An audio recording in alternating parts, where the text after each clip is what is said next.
moving to another country, as some people have done here. Okay, these are all seasons in our lives. And sometimes we try to stay in a season when it's time to move on. It's time to move on from that particular season. And to stay in that season is not good. Okay, we are to learn what lessons God would like us to learn in the season that He has put us in. Then also learn it's time maybe for another season, and God is leading us in a different way, in a different season of our lives. For a few years, my wife had been telling me to slow down. I wasn't as young as I used to be, and of course, I didn't listen. And I paid the price, okay, for that. But yeah, I was trying to live in one season, when it was time to move to another season, and I was unwilling to do that. And so, yeah, I've had different seasons in my life. I had a season in Korea, I had a season in the Philippines, a season in Mongolia. I've had different seasons in life, but yeah, also these ones with our health, with our age, they're also seasons we need to take into account. And so, the wisest man who ever lived said, hey, there's a season for different things in our lives, and we need to go and sometimes move to a season once God is leading us in a different direction. So yeah, growing in those seasons is important.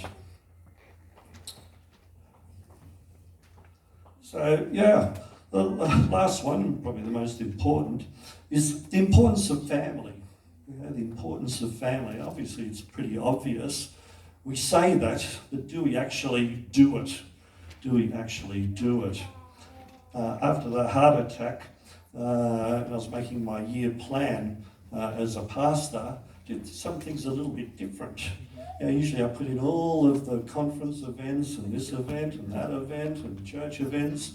There was nothing about the family. But afterwards, I put the family events in first. Then I did all the other things. I don't tell the conference president, but anyway, that's my secret. Okay, put the family first, and then all of the other things that you need to do.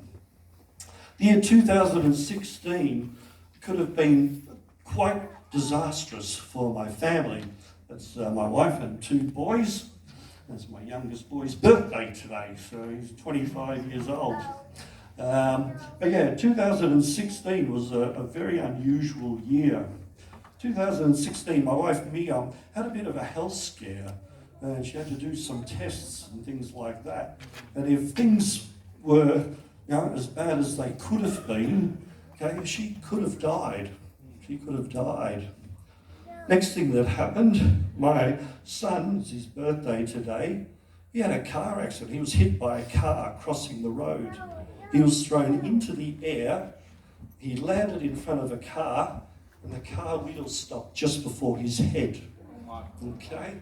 So if things had gone wrong there, my youngest son could have died in 2016.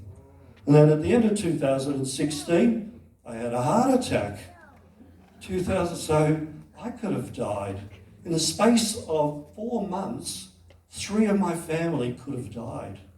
And I'm not dramatizing it, but this is reality of what actually happened. Okay? That means my last son, he would have got all our money. Man, he really dodged a bullet there. But yeah, how quickly life can change. How quickly life can change. You don't pencil in your calendar, have a heart attack. You don't do that. It'll happen, when and if it's ready, or when whatever. Okay, but yeah, we have to, life can change quickly. So we ought to make the most of our time together as families. Okay, the conclusion, let's go to Ecclesiastes chapter 11:7. Some well-known passages, Ecclesiastes 11:7 to 12:1. Ecclesiastes 11:7 to 12:1. Light is sweet, how pleasant to see a new day dawning. When people live to be very old, let them rejoice in every day of life. But let them also remember there will be many dark days. Everything still to come is meaningless.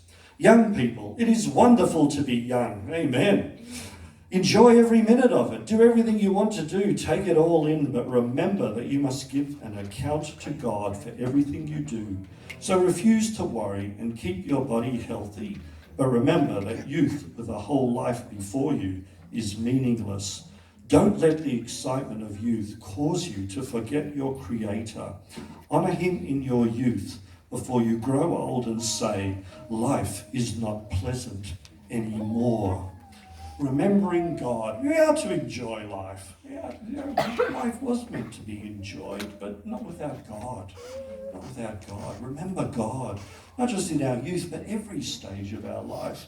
We are to remember God. And then finally,